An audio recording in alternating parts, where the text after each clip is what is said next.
menurut ayat Quran dan hadis Nabi itu nanti ada bermacam-macam.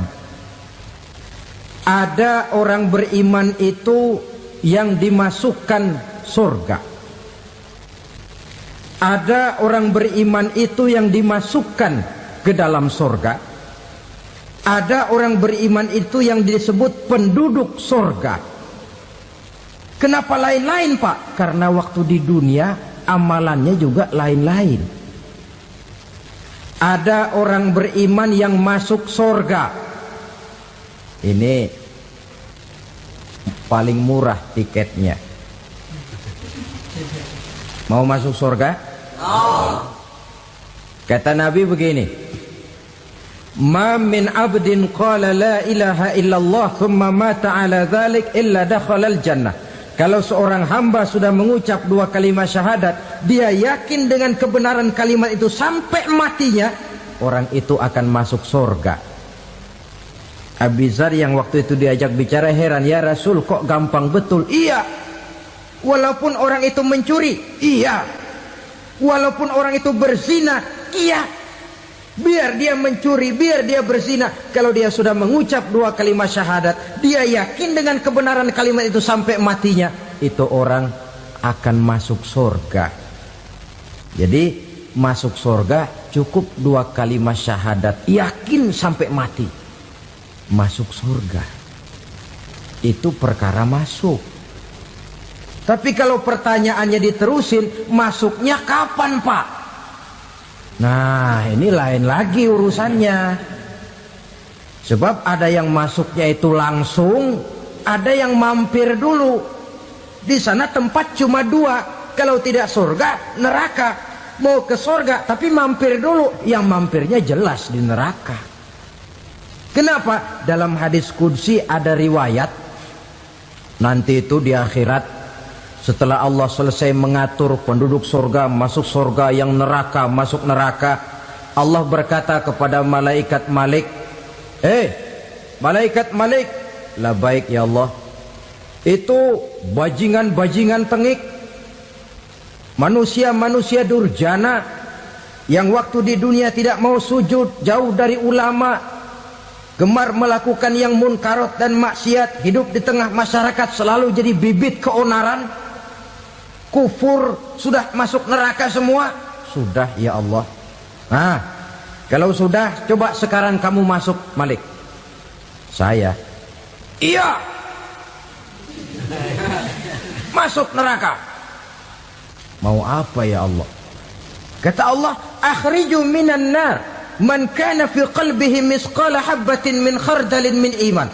Kau masuk neraka, cari di dalam neraka orang-orang yang ada imannya walaupun kecil sebesar biji zarah, angkat mereka keluar.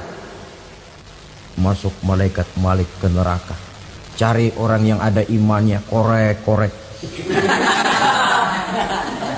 Ya repot, udah pada gosong. Yang ada imannya diangkat ke atas, yang ada imannya diangkat ke atas, lalu dimandikan di Nahrul Hayat, namanya sungai kehidupan di akhirat nanti. Cakep lagi rupanya, bersih lagi wajahnya, apel di hadapan Allah.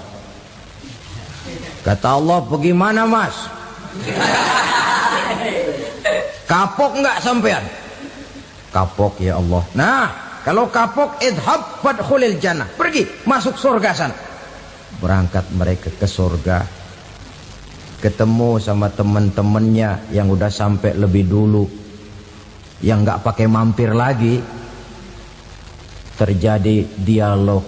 Kata teman-temannya yang udah pada nyampe duluan, mas, iya, emang baru sampai? Saya baru sampai. Memang mampir di mana dulu mas? Kita sudah lama sampai di surga.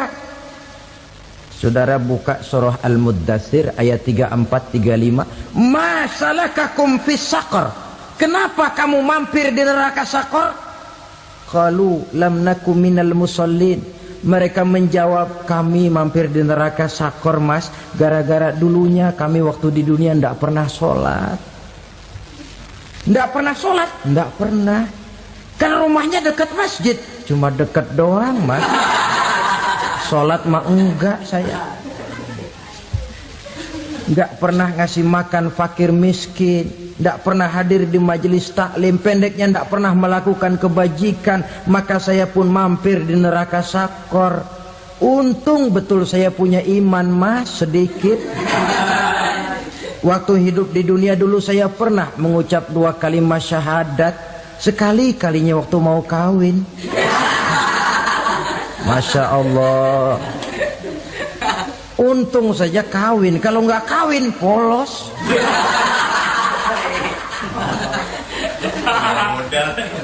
Itu juga pengulu sudah setengah mati ngajarin. Asyhadu alla, asyaduaan, asyaduaan.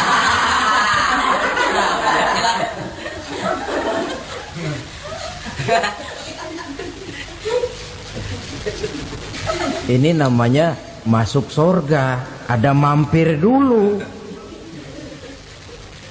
Ada pula orang mukmin itu yang dimasukkan surga. Namanya dimasukkan kan terima beres. Saya masuk ke rumah, jalan sendiri, cari tempat sendiri. Saya dimasukkan ke dalam rumah, terima beres, pokok ada di dalam, itu dimasukkan namanya. Nggak pakai mampir. Tapi tentu tiketnya lebih mahal ketimbang yang pertama tadi. Apa kata Allah? Innal ladzina amanu wa amilus salihat la ukaffiranna anhum sayyi'atihim wa la udkhilannahum jannah. Sesungguhnya orang-orang yang beriman kemudian beramal soleh, kami hapuskan segala dosa dan kesalahannya, kami masukkan mereka ke dalam surga. Lihat ayatnya, Allah yang memasukkan, kita yang dimasukkan. Tidak pakai transit, tidak usah mampir. Cuma tidak cukup syahadat, tidak cukup amanu, tapi diiringi dengan wa'amilus salih. Iman, amal. Tidak cukup syahadat, lalu dibuktikan dia sholat, dia zakat, puasa, lalu dia melakukan berbagai macam kebajikan. Ini yang menyebabkan dia tidak pakai mampir di tempat yang bernama sakor. Lalu ada pula orang mukmin itu yang disebut penduduk surga. Wah, ini sudah VIP ini. Ashabul jannah, penduduk surga. Siapa mereka? Kata Allah, innal ladzina amanu summa istaqamu fala khaufun 'alaihim wala hum yahzanun ulaika ashabul jannah hum fiha khalidun. Sesungguhnya orang-orang yang beriman lalu istiqamah, tetap dalam melaksanakan perintah Allah, tidak goyah, tidak labil tapi stabil, istiqamah, mereka tidak takut dan tidak bersedih hati. Merekalah penduduk surga. Iman, istiqamah. Tidak punya duit, sembahyang. Banyak duit, sembahyang. Miskin, sembahyang. Kaya, tetap sembahyang. Istiqamah. Kadang orang kalau susah rajin ke masjid, banyak duitnya ngelihat masjid melengos. Waktu miskin hamba Allah, setelah kaya jadi hamba harta. Bergeser, tidak ada nilai istiqomahnya. Saudara-saudara, dengan begitu penduduk neraka itu dua. Ada penduduk permanen, ada penduduk yang semi permanen. Yang semi permanen orang-orang beriman yang mempunyai dosa besar. Mereka masuk ke neraka untuk menerima azab sesuai dengan dosanya. Bila selesai masa azab itu, mereka akan diangkat untuk ditempatkan kembali ke dalam surganya Allah Subhanahu wa ta'ala. Nah, dikala itulah saudara-saudara, ada yang disebut syafaat dari Rasulullah Sallallahu Alaihi Wasallam. Tapi tentu jangan lupa, syafaat ini ibarat kain menambal dia. Kita punya kain bolong-bolong sedikit, syafaat yang menambal. Solat kita ada kurang dikit, sedekah kita ada campur riak dikit, amalan kita ada tidak karena Allah dikit. Kita berharap syafaat. Jadi biarlah kain masih bolong-bolong, yang penting punya kain. Tapi kalau kainnya tidak ada, yang ditambal apanya? Sholat tidak, puasa tidak, zakat tidak, berharap syafaat taat saja. Ya, terlalu berlebihan itu. Saudara hadirin yang saya hormati, apabila selesai proses penghisaban, proses penghitungan, maka dikala itulah manusia terbagi dalam dua kelompok besar. Fariqun fil jannah wa fariqun fis sa'ir. Sekelompok orang-orang beruntung yang masuk ke dalam surga, dan sekelompok lagi masuk ke dalam neraka. Ibu-ibu, saudara-saudara kaum muslimin rahimakumullah. Pada pertemuan yang lalu sudah saya jelaskan bahwa hidup selalu berakhir dengan kematian. Apabila datang kematian menimpa seseorang, datanglah kiamat baginya. Itu yang disebut dengan kiamat kecil. Hakikatnya mati adalah perpindahan dari kehidupan di dunia ini menuju kehidupan di alam barzakh. Menunggu kita di alam barzakh sampai datangnya saat kiamat. Entah 10 tahun, entah 100 tahun, entah 1000 tahun, hanya Allah saja yang maha tahu. Adapun orang-orang beriman yang melakukan amal kebajikan dalam kehidupan di dunia ini, masa penantian yang lama di alam barzakh buat mereka sebentar saja. Tetapi bagi orang-orang kafir yang ingkar, yang tidak beriman kepada Allah, yang hidup di dunia cuma menumpuk-numpuk dosa, tentu penantian di alam barzakh akan merupakan waktu yang sangat lama. Bukankah dalam kehidupan kita waktu itu memang relatif? Contoh misalnya, bagi pemuda-pemudi yang sedang duduk asyik memadu cinta, waktu 4-5 jam saja rasanya cuma 4-5 menit. Tenggelam oleh keasikan. Tapi buat orang yang berbaring di rumah sakit, meratap di balik-balik apa itu tembok derita kata lagu, di balik dinding-dinding penjara, sehari bagai seminggu, seminggu rasa sebulan, sebulan boleh jadi rasa setahun. Penantian yang sangat lama. Kapan kiamat itu akan datang? Ini rahasia Allah. Jangankan kita yang orang awam, baginda Nabi sendiri tidak diberitahu oleh Allah kapan kiamat itu akan terjadi. Tetapi sungguh pun demikian, banyak hadis-hadis yang menjelaskan ciri atau tanda-tanda datangnya kiamat. Nah, kalau sudah bicara soal tanda, tanda kiamat itu ada dua. Pertama yang disebut alamatus sughra, tanda-tanda kecil. Ini waktunya masih ada tenggang.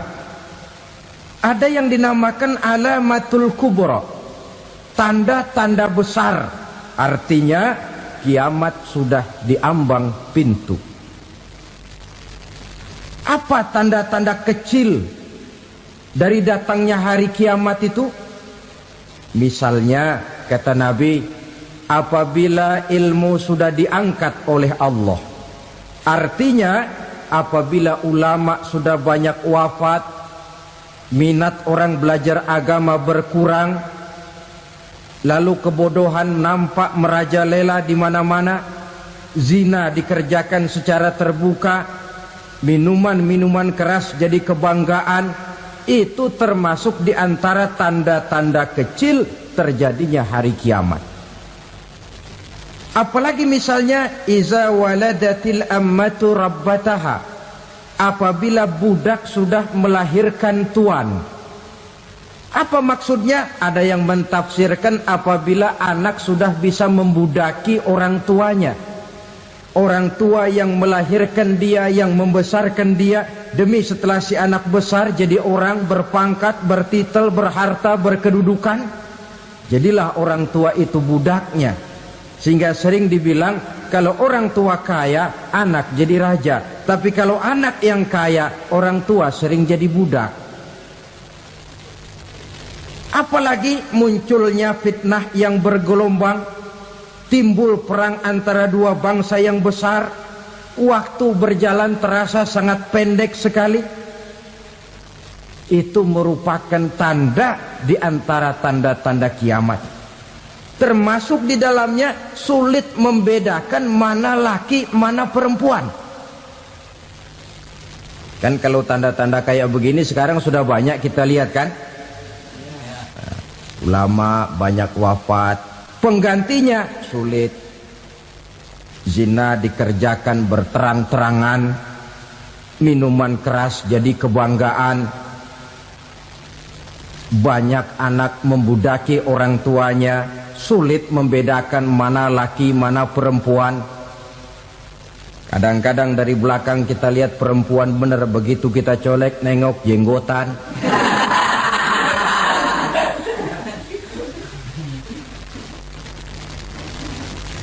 Ini termasuk tanda-tanda kecil, masih ada tenggang sampai akan terjadinya kiamat itu.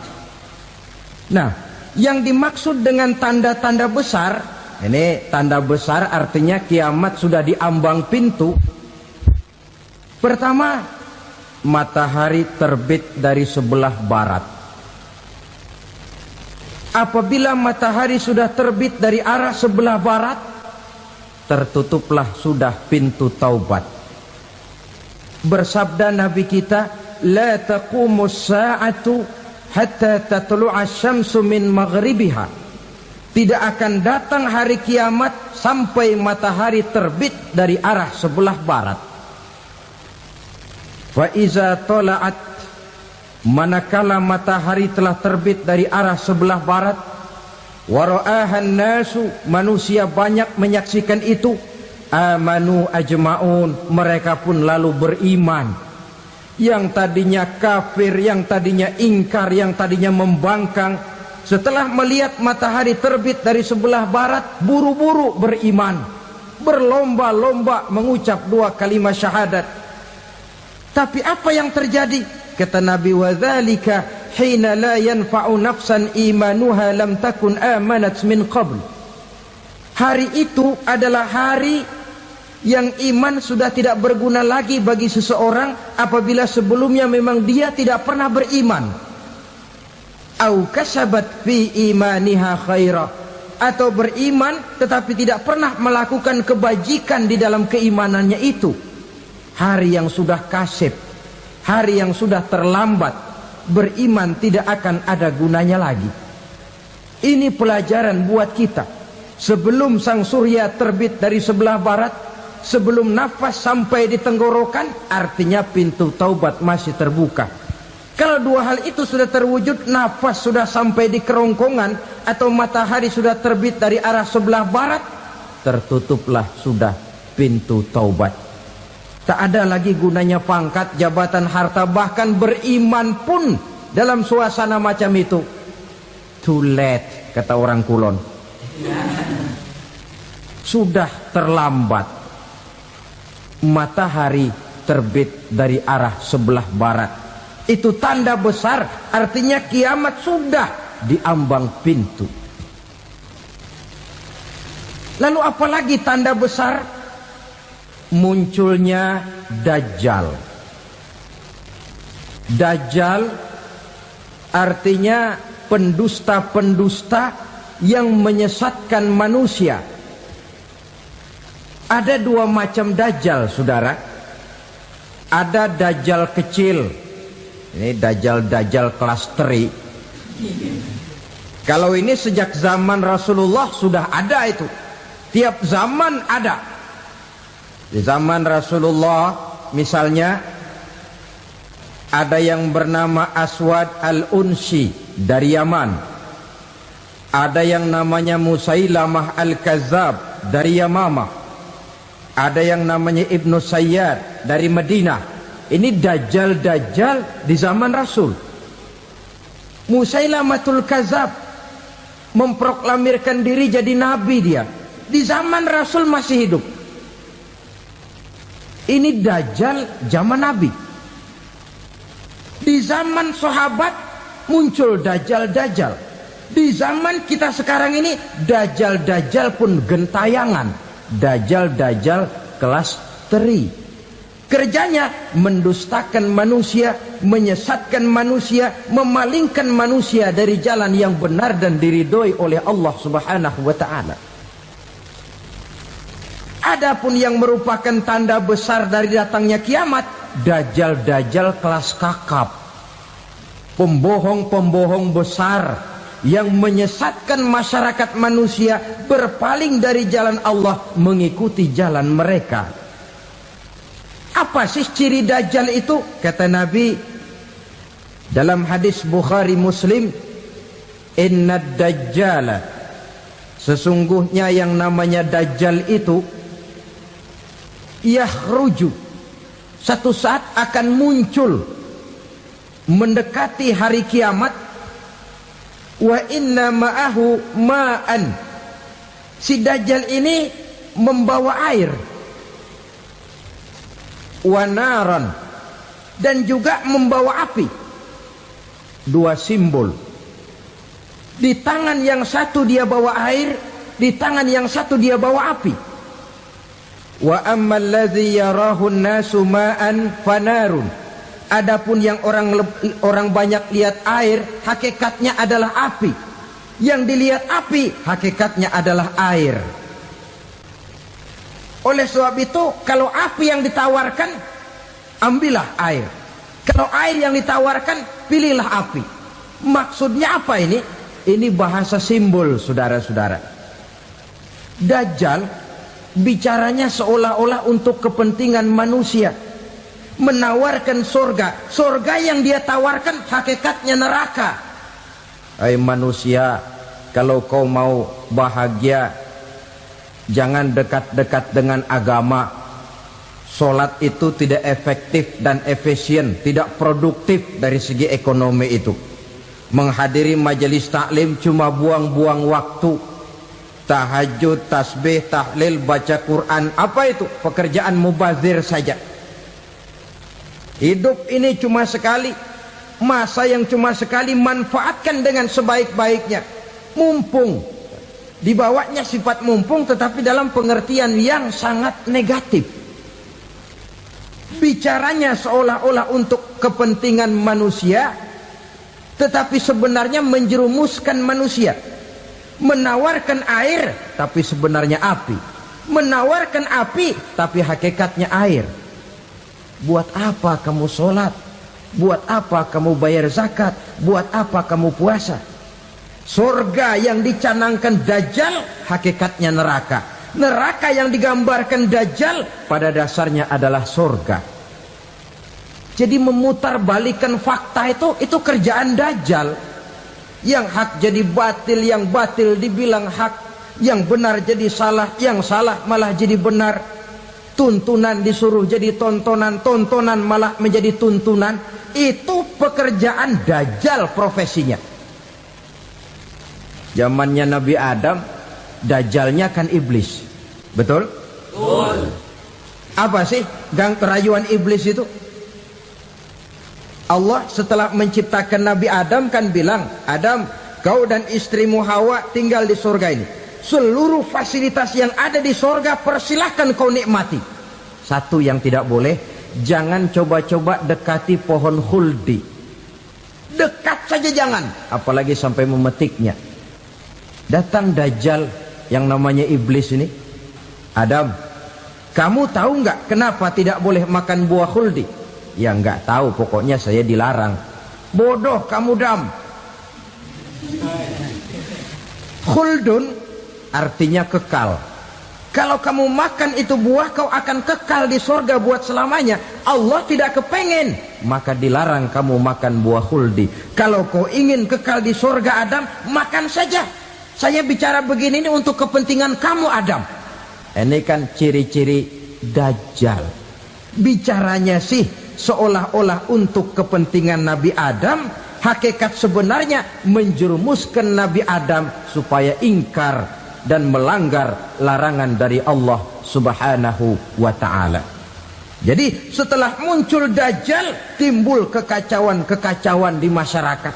Banyak yang terpengaruh, terpedaya dan terpesona, termasuk mereka yang memproklamirkan diri jadi nabi, mereka yang memproklamirkan diri jadi rasul di zaman sesudah Rasulullah wafat. Itu adalah Dajjal.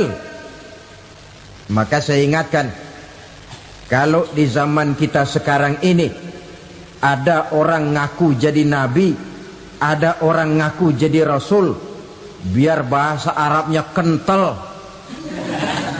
Quran hafal, hadis ribuan hadis hafal, biar pakai serban sampai menyengser ke tanah, bahasa Arabnya fasih, tapi dia mengaku jadi nabi, jadi rasul, kita umat Islam wajib tidak percaya. Wajib untuk tidak percaya. Itulah dajjal-dajjal zaman kita sekarang ini. Tidak mustahil mereka datang mempengaruhi orang awam supaya berpaling dari Rasulullah, mengikuti mereka. Nah, di akhir zaman nanti, mendekati hari kiamat, dajjal ini muncul. Dajjal kelas kakap, menyesatkan masyarakat manusia untuk berpaling dari Islam, mengikuti seruan mereka. Apalagi di antara datangnya kiamat itu, tanda yang besar itu, turunnya Nabiullah Isa Al-Masih, putra Maryam. Menurut berbagai hadis yang sahih, Nabi Isa Al-Masih nanti akan turun lagi, tidak membawa risalah yang baru, tapi meluruskan risalah Islam ini yang telah banyak ditinggalkan oleh masyarakat. Bahkan ada hadis menjelaskan beliau akan membunuh Nabi, mematahkan kayu-kayu salib, lalu melaksanakan haji dan umrah mengikuti syariat Nabi Muhammad, bukan membawa agama baru. Menjadi semacam mujaddid, reformer, menyelamatkan manusia dari bisikan Dajjal. Bahkan ada riwayat yang menjelaskan bahwa Nabi Isa berhasil mengalahkan Dajjal, mengembalikan masyarakat manusia kembali kepada ajaran Islam yang datang dari Allah, dibawa oleh Rasulullah Sallallahu Alaihi Wasallam. Dengan kata lain, turunnya Nabi Isa bukan sebagai Nabi dan Rasul baru, tetapi mengikuti syariat Nabi kita Muhammad Sallallahu Alaihi Wasallam. Saudara hadirin, ibu-ibu hadirat yang saya hormati, kemudian apalagi di antara tanda-tanda besar akan datangnya kiamat itu? Keluarnya asap atau awan. Kata Nabi, inna min asrati sa'ah dukhanan yamla'u ma bainal masyriqi wal maghrib. Di antara tanda-tanda kiamat, munculnya awan antara langit dan bumi. Ini pun diperkuat dalam surah Ad-Dukhan ayat 10. Fartaqib yauma ta'tis sama bidukhanin mubin fayughshan nas hadza azabun alim. Bagi orang-orang yang beriman, mereka biasa-biasa saja. Tapi bagi orang kufur, datangnya asap dan awan ini merupakan azab yang kelewat pedih. Barangkali sedikit mendekati gambaran tentang azab yang pedih ini, saya ingatkan alam pikiran kita kepada peristiwa yang belum lama terjadi. Pernah dengar berita bocornya reaktor nuklir di Chernobyl, Uni Soviet? Pernah dengar? Bocornya reaktor nuklir di Chernobyl yang mengakibatkan ratusan bahkan sangat mungkin ribuan nyawa. Cuma satu reaktor. Bagaimana kalau seluruh cadangan nuklir yang dimiliki oleh para negara adik kuasa ini diledakkan? Bahkan yang konon menurut catatan cadangan nuklir yang dimiliki bersama oleh Amerika dan Rusia sekarang ini sudah sanggup memusnahkan 6 miliar manusia, 1,5 kali lebih banyak dari jumlah manusia yang nongkrong di permukaan bumi ini. Saudara-saudara hadirin yang saya hormati, lalu saat mendekati hari kiamat, apalagi tandanya setelah Nabi Isa wafat, pada saat turunnya yang kedua kali, lalu Allah meniupkan angin sejuk, semua orang-orang beriman, orang-orang baik wafat, sehingga penghuni bumi ini cuma tinggal lagi terdiri dari orang-orang kafir. Tidak ada lagi di bumi ini yang bisa mengucapkan Allah. Sehingga dalam hadis qudsi itu ada keterangan, Innallaha azza wa jalla yaqulu li Israfil. Allah pernah pesan kepada malaikat Israfil. Kata Allah, Israfil, Iza sami'ta qailan yaqul Allah, Allah, fa akhirin nafah 40 sanatan ikraman liqailiha. Hai Israfil, apabila kau dengar di permukaan bumi masih banyak orang yang mengucapkan Allah, Allah, maka tunda sangkakala kiamat itu 40 tahun. Untuk apa? Ikraman liqailiha, menghormati orang yang mengucapkan Allah, Allah itu. Wah, jadi karena sekarang masih banyak yang mengucapkan Allah, besar hatilah kita, masih jauh kiamat itu. Tapi jangan lupa, kiamat pribadi, kiamat kecil itu yang gak kita sangka-sangka. Ajal datang mencabut nyawa, itu kiamat pribadi. Dan itu yang pasti kita hadapi. Dan itu yang membuat kita tidak boleh bersikap main-main di dalam kehidupan sekarang ini. Saudara hadirin yang saya hormati, tidak ada lagi orang-orang muslim. Seluruh penduduk dunia ini kafir. Lalu terciptalah struktur sosial yang berlandaskan prinsip hidup semau gue. Bakal terjadilah prinsip di mana yang kaya menyantap yang miskin, yang kuat menindas yang lemah. Hidup sudah bagaikan di rimba belantara, berlaku hukum rimba, siapa yang kuat dia yang menang, siapa yang lemah menjadi mangsa. Timbul kekacauan, maksiat merajalela, munkarat menjadi-jadi, sehingga isi bumi ini penuh dengan segala macam perbuatan dosa. Tidak ada perlunya lagi alam diperpanjang temponya. Datang saat yang sudah dijanjikan oleh Allah Azza wa Jalla, maka terjadilah yang disebut kiamat kubra, kiamat besar, kiamat ancur-ancuran. Bagaimana kejadian ini dimulai? Dalam surah Az-Zumar ayat 68, Allah Subhanahu wa taala berfirman, "Wa nufikha fis-suri fasa'iqa man fis samawati wa man fil ardi illa man sya'allahu." Maka manakala ditiuplah sangkakala, terkejutlah seluruh yang ada di langit dan seluruh yang ada di bumi. Bila saat kiamat datang, Allah perintah malaikat Israfil, Israfil, tiup sangkakalamu. Ditiuplah sangkakala oleh malaikat Israfil. Yang akibat daripada tiupan itu, seluruh yang ada di langit, seluruh yang ada di permukaan bumi terkejut. Yang ada di langit siapa? Malaikat kan. Bayangin aja kalau malaikat kaget, apalagi kita.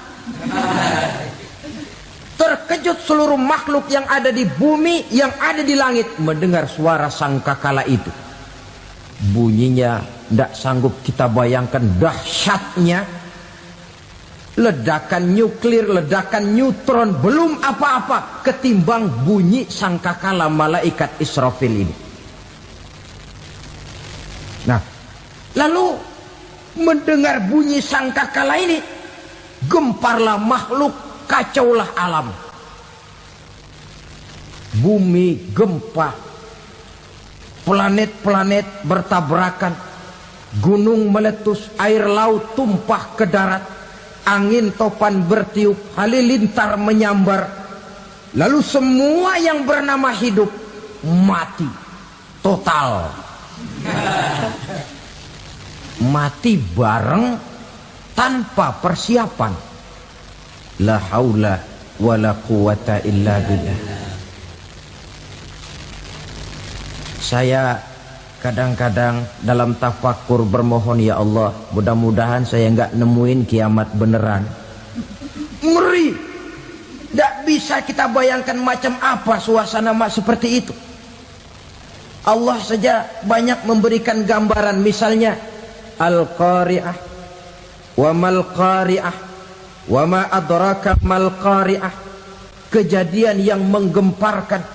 Tahukah kamu apa kejadian yang menggemparkan itu? Yauma yakunun nasu kal farasil mabsus wa takunul jibalu kal ihnil manfus. Pada saat itu manusia berterbangan bagai kupu-kupu. Gunung berterbangan seperti kapas ditiup angin. Gunung saja macam kapas, konon lagi manusia. Kematian total, mulai semut sampai gajah mati, jin mati, iblis mati, malaikat mati. Malaikat saja mati. Saudara hadirin yang saya hormati, kematian total yang tanpa persiapan. Orang bilang, Pak, kalau mati bareng begitu yang repot malaikat maut dong ya. Cabut sana, cabut sini. Itu kalau menurut logika kita, mestinya begitu menurut logika. Tapi logika juga yang nggak perlu serepot itu. Sebab untuk mematikan listrik di wilayah DKI, di wilayah Jakarta, nggak perlu tiap rumah didatengin matiin, ya lama. Cukup dari kantor pusatnya saja PLN, tekan satu tombol, gelaplah seluruh Jakarta. Saudara hadirin yang saya hormati, kematian total. Lalu setelah kematian total, planet-planet juga mati, dalam arti tidak bergerak dan beredar. Angin mati, dalam arti tidak bertiup. Air mati, dalam arti tidak ada riak gelombang. Pokoknya semua mati. Kullu nafsin za'iqatul maut. Semua yang bernafas mati. Dalam ayat lain, kullu man 'alaiha fan. Semua yang ada di permukaan bumi fana. Yang kekal cuma Allah Subhanahu wa ta'ala. Yang paling belakang mati malaikat maut dan malaikat Israfil. Tapi mati juga sesuai dengan janji Allah. 10 lamanya. Tidak dijelaskan oleh Abi Hurairah 40 jam, apa 40 hari, apa 40 tahun. Hadis-hadis cuma menyebutkan 40 saja. Sunyi alam. Yang tinggal cuma Allah saja lagi. Ketika itu Allah berseru-seru, katanya, limanil mulkul yauma. Siapa para penguasa hari ini? Mana itu raja-raja dan penguasa yang dulu mengaku jadi Tuhan? Fir'aun. Mana Fir'aun sekarang? Yang dulu jadi raja, merasa berhasil, sombong, lalu tidak mau turun-turun dari kekuasaannya, sampai kepada puncak kekurang ajarannya mengangkat diri jadi Tuhan. Mana itu Fir'aun? Namrus. Mana sekarang Namrus? La ilaha illa ana. Ternyata tidak ada Tuhan lain selain daripada aku, kata Allah. Proses kemudian, saudara-saudara, turunlah hujan dari langit. 40 lamanya hujan itu. Tidak jelas juga 40 jam apa 40 hari.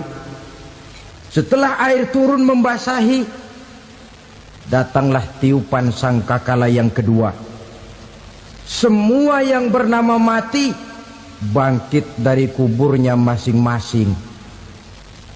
Ini yang disebut Yaumul Ba'thi, hari kebangkitan. Allahu Akbar. Pada saat kita bangkit dari kubur kita masing-masing, kumpul di padang mahsyar namanya. Bayangin aja, saya sendiri nggak sanggup bayangin. Manusia sejak zaman Adam sampai zaman kiamat kumpul bareng di tempat sama. Berapa banyaknya itu?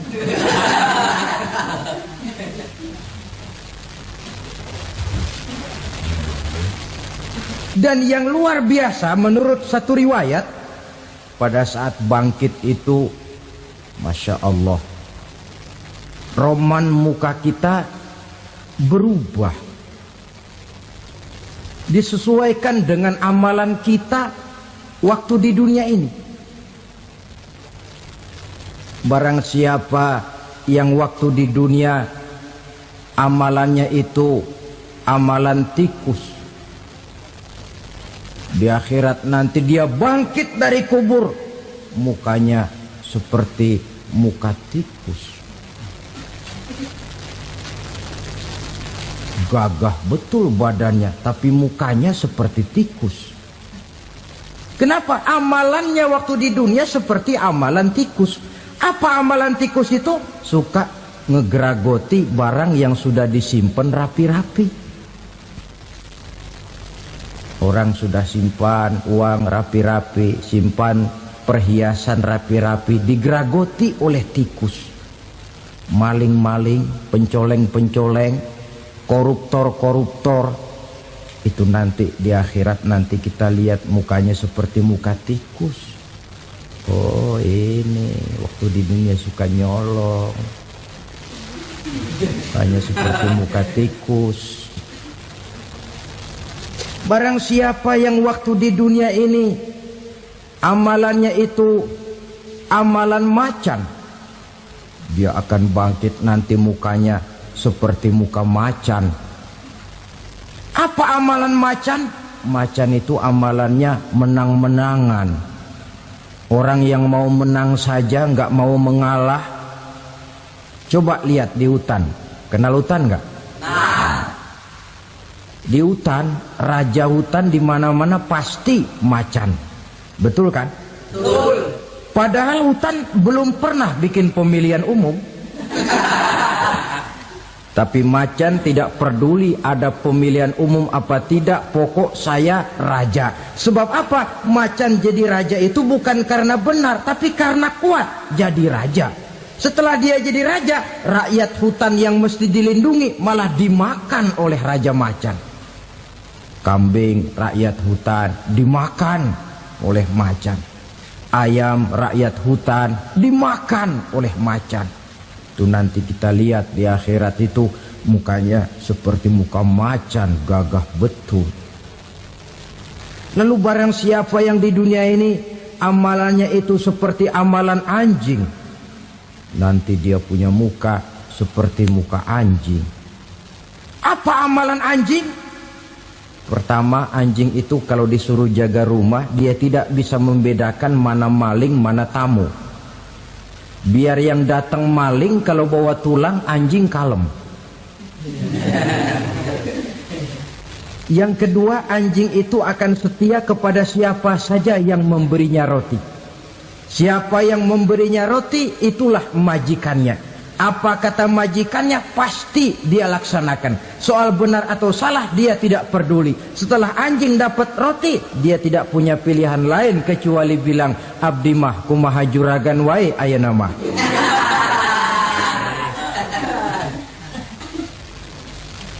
Saudara hadirin yang saya hormati, berkumpul di padang mahsyar, tiap orang sibuk dengan persoalannya masing-masing.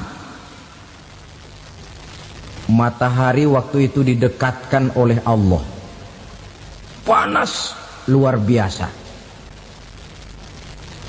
Ada yang saking panasnya itu mencucurkan peluh keringat sampai sebatas mata kakinya. Ada yang keringatnya sampai sedengkulnya, ada yang keringatnya sampai sepusatnya, ada yang keringatnya mengalir sampai sebahunya, ada yang kelelap oleh keringatnya sendiri, sementara orang di sampingnya nggak apa-apa. Bergantung lagi amalan dia waktu di dunia ini. Saudara-saudara, sebagian orang dalam kepanikan padang mahsyar berombong-rombong datang mereka menghadap Nabi Adam. Ya Adam, anta abal bashar. Hai Adam, Tuhan adalah bapak moyang manusia. Kami sebentar lagi akan disidang, dimintakan pertanggungan jawab. Tolonglah kami, hai Adam.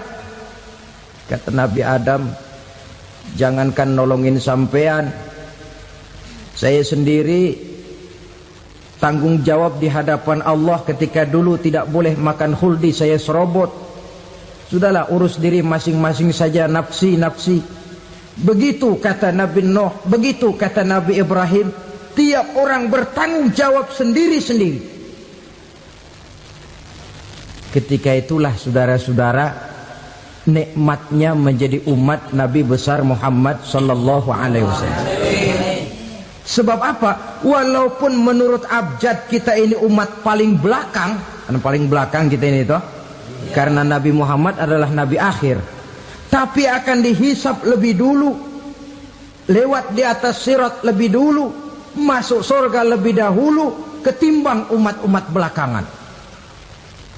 Ketika Rasul mendekati ajal, beliau tanyakan itu kepada malaikat Jibril. Malaikat Jibril berkata, Muhammad jangan khawatir, Allah sudah berjanji, inni haramtul jannata ala sairil anbiya hatta tadkhulaha anta, wa haramtuha ala sairil umami hatta tadkhulaha ummatuka. Surga aku haramkan buat seluruh nabi kecuali kalau engkau Muhammad sudah masuk ke dalamnya, dan surga aku haramkan buat seluruh umat kecuali kalau umatmu Muhammad sudah masuk ke dalamnya. Logikanya, walaupun menurut abjad kita umat paling belakang, bakal dihisap paling dulu, lewat di atas sirat paling dulu, masuk surga paling dulu, kalau mampir ke neraka juga paling dulu. Ya resiko, resiko. Jangan mau enaknya aja paling dulu. Saudara hadirin yang saya hormati, setelah masa kebangkitan itu jangan dikira begitu bangkit langsung diperiksa. Masih menunggu menanti ribuan tahun perhitungan padang mahsyar untuk sampai kepada proses yang disebut yaumul hisab, hari perhitungan. Seorang demi seorang bakal dipanggil. Bayangkan saja, kita se-RT saja di absen, kadang-kadang perlu waktu lama. Ini manusia sejak zaman Nabi Adam sampai datang hari kiamat, satu demi satu disidang di hadapan Qadhi Rabbul Jalil. Status sosial copot sudah waktu itu. Yang pernah jadi hartawan di situ tidak lagi kelihatan kehartawanannya. Yang pernah jadi jenderal tidak lagi dipanggil jenderalnya. Yang ustadz tidak lagi dipanggil al-mukarramnya. Seluruh status sosial selesai. Dipanggillah kita seorang demi seorang menghadap Qadhi Rabbul Jalil. Bagaimana proses penghisaban itu? Pertama, proses tanya jawab. Di antaranya ada hadis menyatakan, lan tazula qadama 'abdin yaumal qiyamah hatta yus'ala an arba'i khisalin. Besok di hari kiamat tidak akan bergeser telapak kaki seorang hamba sampai dia ditanya lebih dulu tentang 4 persoalan. Tentang ilmunya, kemana ilmu itu diamalkan. Tentang umurnya, di mana umur itu dihabiskan. Tentang masa mudanya, kemana masa muda itu dipakai. tentang hartanya, dari mana harta itu didapat dan kemana harta itu dibelanjakan. Ini termasuk proses tanya jawab. Jadi kalau istilah pengadilan dunia, nama Fulan bin Fulan. Kamu waktu di dunia diberikan umur panjang untuk apa? Pernah mengalami masa muda, kemana kau habiskan masa remajamu? Kau diamanahkan ilmu, dengan apa ilmumu kau amalkan? Kau diberikan harta, dari mana harta kau dapat, kemana kau belanjakan? Tak seorang pun yang bisa mungkir. Sebab apa? Dikala itu yang menjadi saksi bukan orang. Yang menjadi saksi adalah seluruh anggota badan kita. Tangan bicara, kaki jadi saksi terhadap seluruh amalan yang pernah kita kerjakan pada saat kehidupan di alam dunia ini. Selesai proses tanya jawab, lalu diperlihatkan buku catatan kita waktu hidup di dunia ini. Jangan lupa Allah itu menyiapkan 2 superkomputer kepada kita. Sebelah ditempelin sebelah kanan, yang sebelah tempelin di sebelah kiri. Komputer itu namanya Raqib dan Atid. 2 malaikat yang apabila baik kita lakukan, refleks saja akan menulis kebajikan kita. Jahat kita kerjakan, akan tertulis. Catatan itu nanti diperlihatkan kepada kita. Waduh, alangkah malunya pada saat diperlihatkan catatan kita, buku rapot kita merah melulu. Barangkali diperiksa sambil diomelin, brengsek lo. Buku merah melulu begini, bagaimana waktu hidup di dunia? Tidak cukup diperlihatkan buku catatan kehidupan, rekaman kehidupan. Rekaman kehidupan kita secara utuh sejak terlahir sampai ajal datang merenggut nyawa. Barangkali mirip dengan video sekarang ini, di mana terekam dengan baik seluruh kegiatan kita sejak yang sekecil-kecilnya sampai kepada yang sebesar-besarnya. Untuk kemudian kita pun menerima balasan. In khairan fa khairun wa in syarran fa syarrun. Kalau baik ya baik balasannya, kalau jahat ya jahat juga balasannya. Catatan-catatan kita diberikan. Kalau banyak kebajikannya diberikan di tangan kanan dengan cara yang halus. Kalau banyak kejahatannya diberikan dari sebelah kiri atau dilempar dari belakang. Itulah sebabnya sejak di dunia ini kita sudah mohon kepada Allah. Ketika berwudu membasuh tangan kanan, apa kita bilang? Allahumma a'tini kitabi biyamini wa hasibni hisaban yasira. Ya Allah, berikan saya kitab di tangan kanan, dan kalau saya memang perlu dihisap, hisaplah saya yang seringan-ringannya. Tangan kiri berlindung kita kepada Allah. Jangan sampai diberikan kitab di tangan kiri atau dari arah sebelah belakang.